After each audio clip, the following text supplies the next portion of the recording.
everyone, welcome to Sakshi classes. Hope all of you are doing well. So today we are going to start about the different pricing policies and what are the pricing policies that a company opt for their products. But before that, kindly subscribe to my channel and click on the bell icon to get the notification of all my upcoming videos on time. So before starting the further, the product pricing strategies, as we all are aware that there are the four P's of marketing. हम सब जानते हैं कि there are the four P's of marketing. The first one is the product, and that एक company देखती है कि उसे किस आय का प्रोडक्ट को प्रोड्यूस करना है जिस तरह से वो मार्केट में एंटर कर सके. The second is the price, जो कि आज हम डिस्कस करने वाले हैं, different pricing strategies. The third one is the place, product price, place and promotion, and the last one is the promotion. So these are the four P's of marketing जो कि आपके बताती है कि how a well can company can perform in the market. अगर एक company ने correct product choose करा है प्रोड्यूस करने के लिए, उसकी करेक्ट जो है या फिर राइट प्राइसिंग स्ट्रेटेजी वो यूज़ कर रही है और करेक्ट प्लेस पे जाके उसे सेल कर रही है, and by doing the correct form of promotion, then there is no other way जिस वजह से वो कंपनी जो है आपका प्रोडक्ट जो लॉन्च कर रही है उसमें फेल हो सके. सो डिस्कस करते हैं अपना आज का topic, that is a product pricing strategies.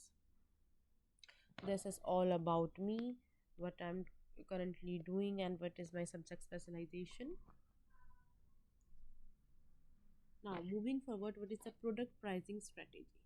Basically pricing strategy क्या होती है, एक वो पर्टिकुलर अमाउंट जो कंपनी डिसाइड कर रही है अपने पर्टिकुलर प्रोडक्ट के लिए वो अपने कंज्यूमर से लेगी. अब ऐसा तो हो नहीं सकता कि कंपनी को कॉस्ट अगर 100 रुपीज़ की बैटरी है वो कस्टमर को 100 रुपीज़ में ही वो प्रोडक्ट को सेल आउट कर दे. नो, कंपनी हमेशा चाहेगी कि उसको कुछ इकोनॉमिकल बेनिफिट मिले. इकोनॉमिकल बेनिफिट मीन्स उसको हो सकता है कंपनी चाहे कि भाई मेरे को 100 रुपीज़ का प्रोडक्ट खुद मैंने प्रोड्यूस करा है तो मैं उसे 120 में सेल आउट कर दूँ. यानी कि इतना कंपनी हमेशा जो है अपना प्रॉफिट अर्न करना चाहेगी. There is a no company डेट से कि भाई मैं इतने की प्रोडक्शन में पैसे लगा रही हूँ तो मैं इतने ही कमाऊँगी. नो, कोई भी 100 का प्रोडक्शन करके 100 में सेल आउट नहीं करता है.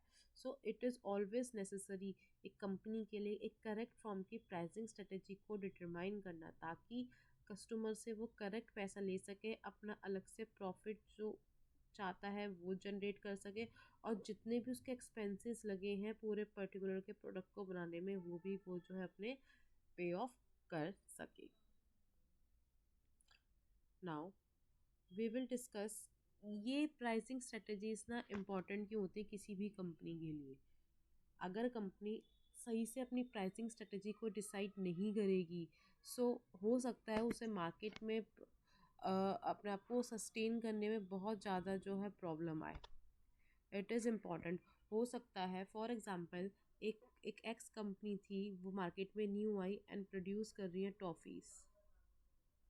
वो टॉफ़ीज़ को प्रोड्यूस कर रही है और अब मार्केट में एग्जिस्टिंग मार्केट में ना आपके पास कैडबरी है, मेलेडी है, पार्ले जी है, इन सब की जो है टॉफ़ीज़ ऑलरेडी मौजूद है. हो सकता है कोई आपकी टॉफ़ीज़ 50 पैसा की हो मार्केट में पहले से ऑलरेडी, हो सकता है कोई 1 रुपीज़ की हो सकता है कोई 2 रुपीज़ की टॉफ़ी मार्केट में हो.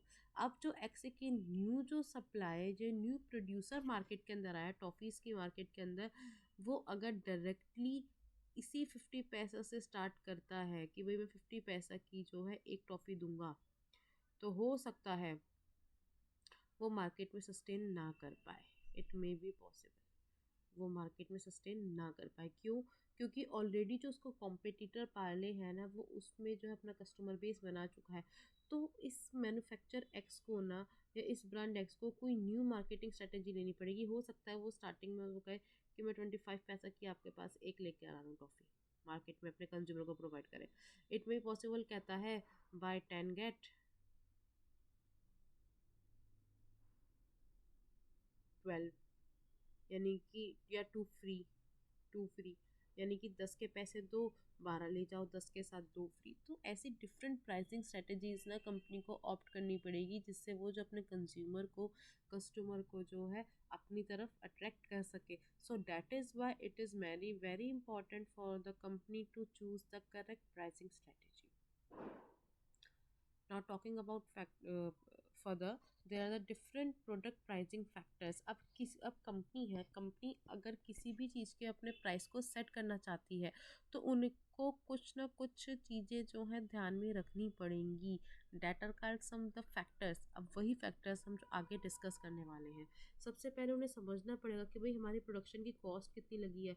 अगर एक पेन प्रोड्यूस कर रहे हैं, एक पेन को प्रोड्यूस करने के लिए, सिर्फ बनाने के लिए उनका रॉ मटेरियल कितना लगा है, उनकी लेबर कितनी लगी है, उनके जो जो उन्होंने मशीनरी लगाई थी वो मशीन में कितना पैसा लगा है, ये सब इंक्लूड होते हैं आपकी प्रोडक्शन कॉस्ट में।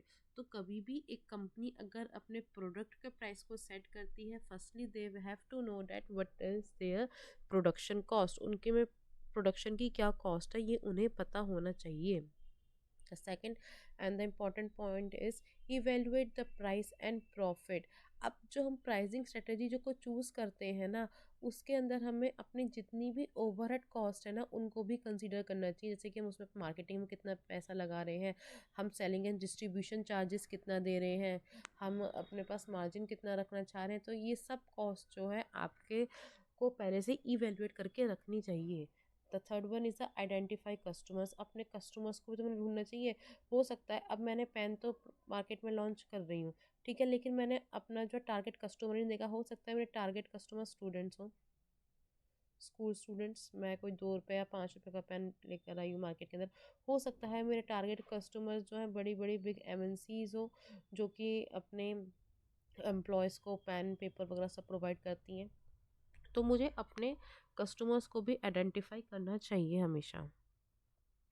The next is product positioning. अब मुझे ये देखना पड़ेगा कि मेरे जैसा मेरा प्रोडक्ट है, मेरा पेन का प्रोडक्ट है मार्केट में, और कौन कौन सी ब्रांड है पेन्स की। फॉर एग्जांपल मार्केट में आपकी रेनॉल्ड्स थी, रेनॉल्ड्स आपकी कंपनी प्रेजेंट थी पेन की, ठीक है। अब उन्होंने जो है कौन से अलग अलग कस्टमर्स के माइंड में अपनी ब्रांड की पोजीशनिंग करी हुई थी, ये देखनी पड़ेगी। हो सकता है उन्होंने चिल्ड्रंस के में भी कर रखी है, हो सकता है उन्होंने जो है आपके यंग पीपल हो उनके माइंड में पोजिशनिंग करी हुई हो। अब रेनॉल्ड्स के अलावा और आपके पार्कर स्पेंस वगैरह आते हैं, सब तो देखना पड़ेगा कौन कौन से मार्केट में मेरे कॉम्पिटिटर्स हैं। बेसिकली इसे हम कहेंगे कॉम्पिटिटर्स कौन कौन से हैं जिन्होंने अपनी पोजिशनिंग मेरे कस्टमर्स के माइंड में करी गई है, तो मैं कैसे उन कस्टमर्स को जो है अपनी तरफ अट्रैक्ट कर सकता हूँ। The next one is the value of goods. Value of goods यानी कि अब जो कस्टमर की जो डिमांड है ना, कस्टमर की जो डिमांड है उसके अकॉर्डिंगली जो है कस्टमर जो मेरे कस्टमर अगर फॉर एग्जांपल स्टूडेंट्स हैं, अब स्टूडेंट्स की डिमांड है कि हमें बॉल पेन चाहिए, तो हो सकता है हर टाइप का स्टूडेंट हो सकता है, तो मैं मार्केट में 2 रुपीज़ 5 रुपीज़ या 10 रुपीज़ ऐसे पेन्स लेकर आऊँ जिसको मैं टारगेट कर सकूँ अपनी ऑडियंस को। तो यानी कि उनकी डिमांड को फुलफ़िल करने के लिए ना, जो वो वैल्यू देना चाह रहे हैं मेरे पर्टिकुलर प्रोडक्ट के लिए, मैं उसी पर्टिकुलर प्रोडक्ट पे जो अपने प्रोडक्ट को मार्केट में लॉन्च करूँ। देन कंपटीशन प्राइसिंग देखूँ कि भाई जो मेरे कॉम्पिटिटर्स थे उन्होंने अपने अपने पेन्स जो मार्केट में निकाले हुए हैं उनके क्या प्रोडक्ट्स हैं, उनको भी ध्यान से देखूँ। तो अब मैं ये कह सकती हूँ जो हमारी प्राइसिंग होती है ना, this is depend on the 4 different factors. सबसे पहला कॉस्ट, कॉस्ट देखी जाती है, कस्टमर की डिमांड देखी जाती है, मार्केट में क्या कंपटीशन है वो देखा जाता है, या फिर और सारी चीज़ें कि हम क्या ऑफर्स उन्हें प्रोवाइड कर रहे हैं, क्या उन्हें बंडल्स प्रोवाइड कर रहे हैं। बंडल्स मीन्स आप अगर मैकडी में जाओ, अगर आप मैकडी में जाते हो वहाँ पे आप देखते हो आपके पास एक तो नॉर्मल बर्गर है, मैक आलू टिक्की, एक नॉर्मल बर्गर है, ठीक है, वो फॉर एग्जांपल है 62 रुपीज़ का। लेकिन यहीं पे आपको आप क्या कर रहे हो वहाँ पे उनसे ना वैल्यू मील ले रहे हो, आप उनसे वहाँ पे वैल्यू मील ले रहे हो। वैल्यू मील आपको आपको मतलब क्या दे रहे हैं, बंडल दे रहे हैं। इन सेंस कि वो एक प्राइस के अंदर एक पर्टिकुलर प्राइस उन्होंने सेट रख दिया वैल्यू मील का, जिसमें आपकी बर्गर है, आपका उसके अंदर फ्राइज़ हैं, और आपके उस आपके पास कोक है। तो यानी कि इन तीनों का ना एक बंडल बनाते हैं और एक पर्टिकुलर प्राइस सेट कर दिया 128, यानी कि इस पैसे के अंदर आपको जो है 3 डिफरेंट चीज़ मिलेगी। So these are the brief discussion about the different pricing strategies that the company can opt. अब हम इसे जो आगे फर्दर डिस्कस करते हैं one by one. The first one is the cost based pricing. अब जो कॉस्ट बेस्ड प्राइसिंग जो होती है ना, उसमें बेसिकली क्या होता है, सबसे पहले कंपनी देखती है कि भाई मुझे एक पर्टिकुलर की ना प्रोडक्शन की कॉस्ट क्या बनी, हमारे पर्टिकुलर प्रोडक्ट की प्रोडक्शन क्या कॉस्ट थी। अब जो भी प्रोडक्शन की कॉस्ट थी ना, उसके अंदर मैंने रख लिया कि भाई मुझे जो भी पैसा मेरा लगा है उस पर 10% जो है मैं अपना प्रॉफिट मार्जिन रखूँगा ही रखूँगा। अब उसके बाद जो भी पैसा 10% ऐड करने के बाद बनेगा वो मेरा क्या हो जाएगा, सेलिंग प्राइस हो जाएगा। That means cost based pricing के अंदर सबसे पहले हम क्या डिटरमाइन करते हैं, what is our production cost. उसके बाद हम एक प्रॉफिट मार्जिन को हम पहले से ही लेकर चलते हैं कि भाई मेरे को इतना प्रॉफिट मार्जिन चाहिए ही चाहिए। एंड आफ्टर डेट उस प्रॉफिट मार्जिन को जब अपनी प्रोडक्शन कॉस्ट के अंदर अब हम जोड़ते हैं, सम अप करते हैं, तब हमारे पास उस पर्टिकुलर प्रोडक्ट का सेलिंग प्राइस मिलता है। यानी कि हमें वो प्रोडक्ट जो है मार्केट में इस पर्टिकुलर प्राइस पे सेल करना चाहिए। फॉर एग्जांपल, अगर एक पेन की प्रोडक्शन 100 रुपये थी, एक पेन प्रोड्यूस होता 100 रुपये में, प्रोडक्शन कॉस्ट थी, इस पे मैं कह रही हूँ कि मैं 10% मार्जिन रखूँगी, 10% मार्जिन रखूँगी। तो 10% किसका रखूँगी मैं, 100 रुपीज़ का। डेट मीन्स जो मेरा सेलिंग प्राइस होना चाहिए वो कितना होना चाहिए, 110 रुपये होना चाहिए। This is about the cost based pricing. इसमें ये इंश्योर करा जाता है कि जिस भी प्राइस पे हम अपने पर्टिकुलर सामान को सेल आउट कर रहे हैं ना, उस पे वो हमारे लिए प्रॉफिटेबल है, उस पे हमें कभी लॉस नहीं हो रहा है। और इसमें हम एक चीज़ इग्नोर करते हैं, that is the customer willingness to pay. हम इसमें कस्टमर पॉइंट ऑफ व्यू से नहीं देखते, हम सीधे ये देखते हैं कि भाई हमें कितना पैसा बचना चाहिए। हम ये देखते ही नहीं कि हमारा कस्टमर जो है इतना पे करेगा भी हमारे पर्टिकुलर प्रोडक्ट के लिए या फिर नहीं। That means in this type of pricing, we ignore the customer willingness to pay the particular amount. The next is demand based pricing. The next is demand based pricing, और इस type की pricing को हम जो है dynamic pricing भी कहते हैं। अब इसे हम डायनामिक प्राइसिंग क्यों कहते हैं, बेसिकली ये इस टाइप की प्राइसिंग होती है जो कस्टमर की ना डिमांड पे बेस होती है। जैसे जैसे कस्टमर की डिमांड इंक्रीज होगी तो क्या होगा, वैसे वैसे उसके प्राइस इंक्रीज होते जाएंगे, वरना उसके प्राइस कम होते जाएंगे। For example, this is a Diwali season, Diwali का सीज़न चल रहा है। अब दिवाली के सीज़न के अंदर क्या होता है, आप कहीं पे घूमने जाते हो या आपकी स्वीट्स वगैरह होती हैं, कहीं भी आपका फेस्टिव सीज़न है, तो आपकी ना डिमांड ना हाई हो जाती है कुछ पर्टिकुलर प्रोडक्ट के लिए। ठीक है, डिमांड फॉर एग्जांपल, आप किसी होटल जा रहे हो, कहीं घूमने जा रहे हो, तो होटल के प्राइस तो आपके इंक्रीज होंगे ही होंगे। आप स्वीट्स ले रहे हो तो स्वीट्स इस टाइम आपकी महंगी होंगी ही होंगी, क्योंकि क्या है, कस्टमर्स की डिमांड ज़्यादा बढ़ रही है इसलिए। तो दैट मीन्स जो प्राइसिंग कस्टमर की डिमांड पर बेस्ड हो। अब फेस्टिव सीजन है तो चलो प्राइस को हम हाई कर देते हैं, फेस्टिव सीजन नहीं है तो प्राइस को हम कम कर देते हैं। तो ये चेंजेबल भी होती है, डायनामिक भी होती है। So this is about the demand based pricing. अब जो डिमांड बेस्ड प्राइसिंग होती है ना, ये आपके दो पार्ट में डिवाइड होती है, that is the price skimming and price penetration, that we will discuss further in this video. Now is the competition based pricing. ये बेसिकली प्राइसिंग क्या कहती है कि भाई जो भी मार्केट में हमारे कॉम्पिटिटर्स हैं ना, उनके हिसाब से हम अपने प्रोडक्ट के प्राइस को सेट करें।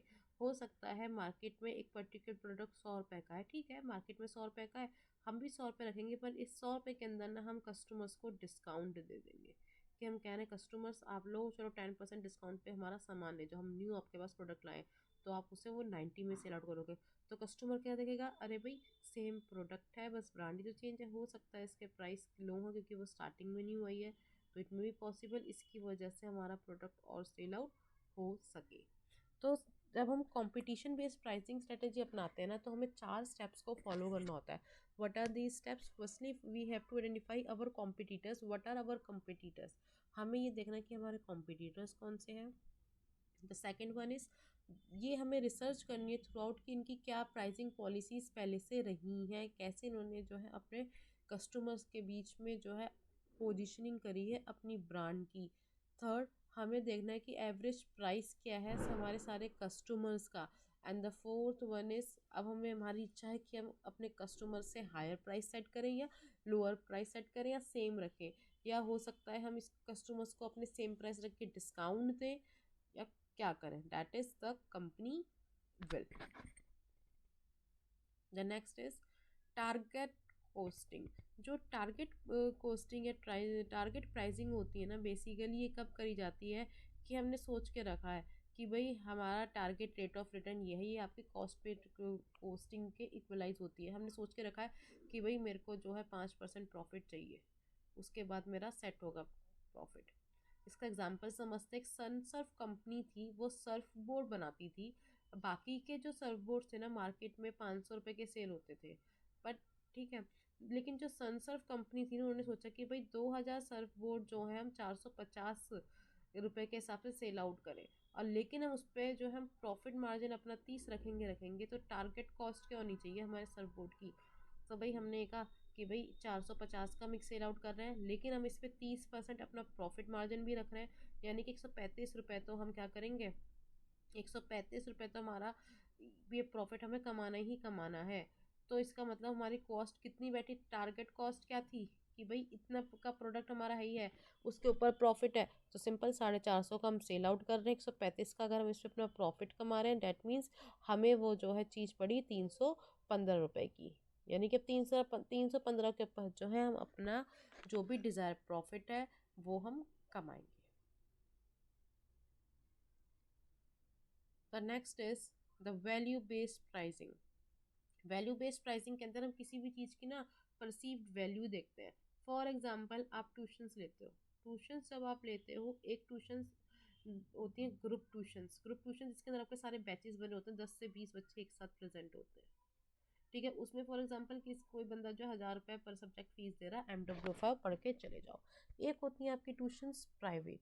एक प्राइवेट ट्यूशन जो होती हैं, बंदा कहता है कि भाई मैं अकेला तो पढ़ूंगा, अब उसके लिए चाहे मुझे 2000 रुपये देने पड़े,